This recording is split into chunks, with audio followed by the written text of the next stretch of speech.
que le funu o le dogbe da o le nkone va mu ma jojine o parce que ma udo mi vo wallahi ni ve menenia mi biogbe mi tati mo mo ani na mi gbe parce que be te pe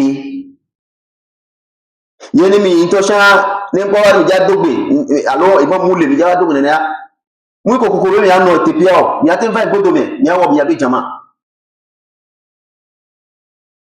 mu ye mam de pe ko no no bismillah.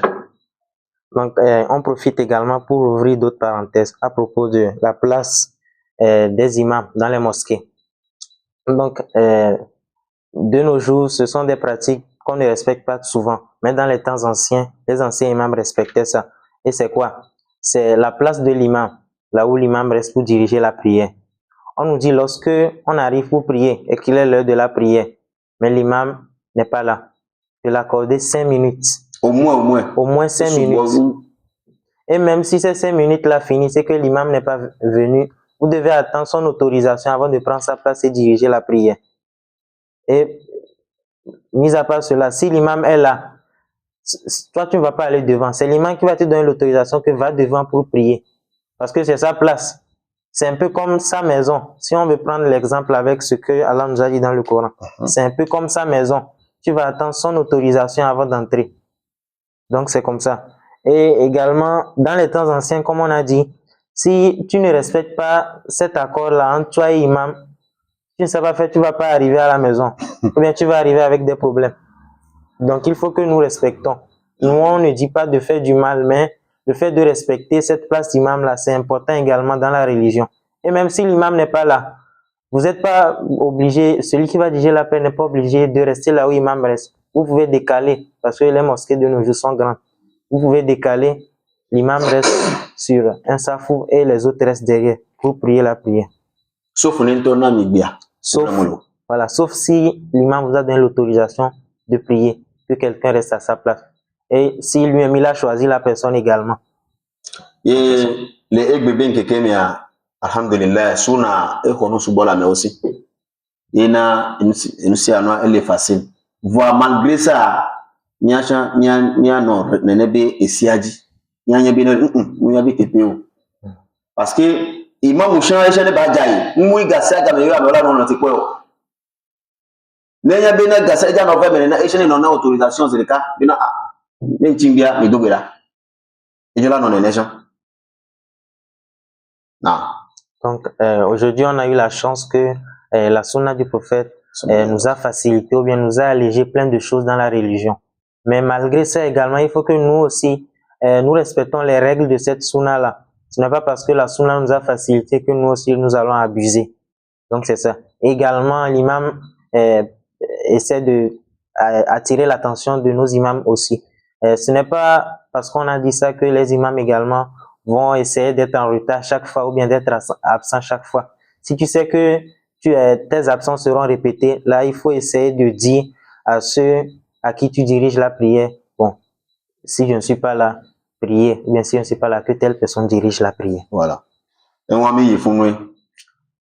soyez dia, yabaye al-Quran me. L'Afrique ma ba le bina laysa alaykum junahun an tadkhulu buyutan ghayra maskunatin fiha mata'un lakum. Wallahu ya'lamu ma tubduna wa ma taktumun. Ebina mui ekobe yina mi. Bina de mi adu ahwe ke to bina mui mi abe nope be yin.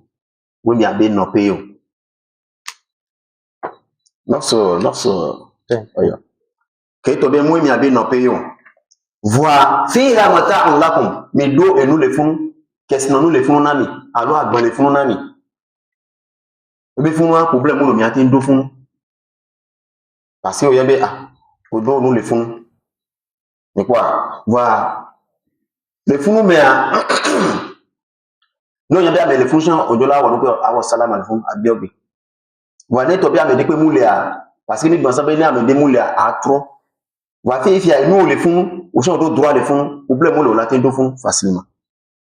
il m'a dit wallahu ya'lam ma tubduna wa ma taktumun parce que ma ou et yanu qui ne lebu qui et le dimenami kube qui le waula kube qui eze ma ou nye na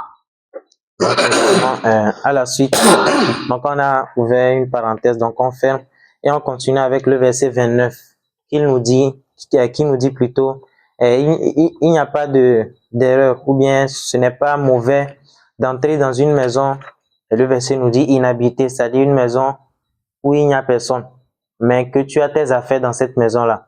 Donc ce n'est pas mal d'entrer sans demander consentement parce qu'il n'y a personne et prendre tes affaires. Mais Imam ajoute en disant, même s'il y a quelqu'un, mais que tu as tes affaires dans cette maison-là, donc tu as un peu d'autorité dans la maison parce que tu as certaines choses qui t'appartiennent dans la maison. Donc tu prends. Et le verset termine en disant que Allah sait ce qui est caché et ce qui est dévoilé, ce que vous manifestez, ce que vous dissimulez.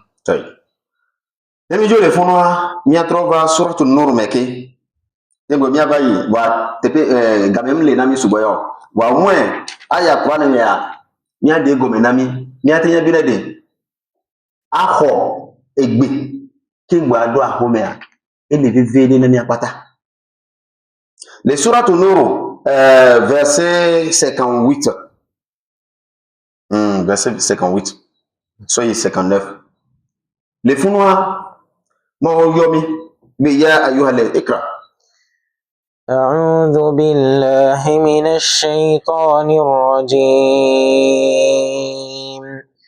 يا أيها الذين آمنوا ليستأذنكم الذين ملكت أيمانكم والذين لم يبلغوا الحلم منكم 3 مرات من قبل صلاة الفجر وحين تضعون ثيابكم من الظهيرة ومن بعد صلاة العشاء 3 عورات لكم ليس عليكم ولا عليهم جناح بعدهن طوافون عليكم بعضكم على بعض كذلك يبين الله لكم الآيات والله عليم حكيم. واصل وإذا بلغ الأطفال منكم الحلم فليستأذنوا كما استأذن الذين من قبلهم كذلك يبين الله لكم آياته والله عليم حكيم. طيب ما هو يومي أخوسيتو بابا بينا نكيو نيكوبي إسلام يا Depuis à meton deule que jebena jila ojola no respecté ola na wa be viola no respecté nene be depuis à meton wa ye mauja de go menami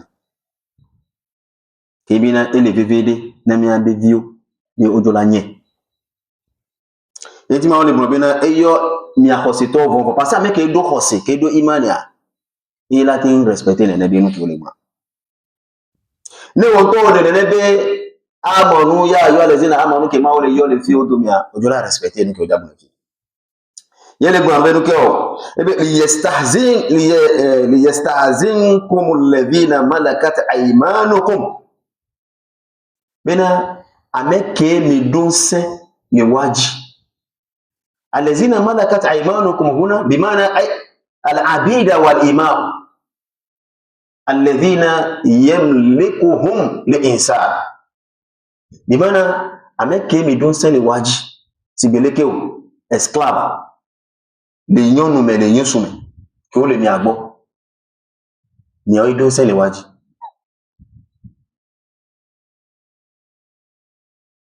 le yusume a o wa le yin yani eno abid won al abid jamu won wa le mufrad le abdun uluwi esclave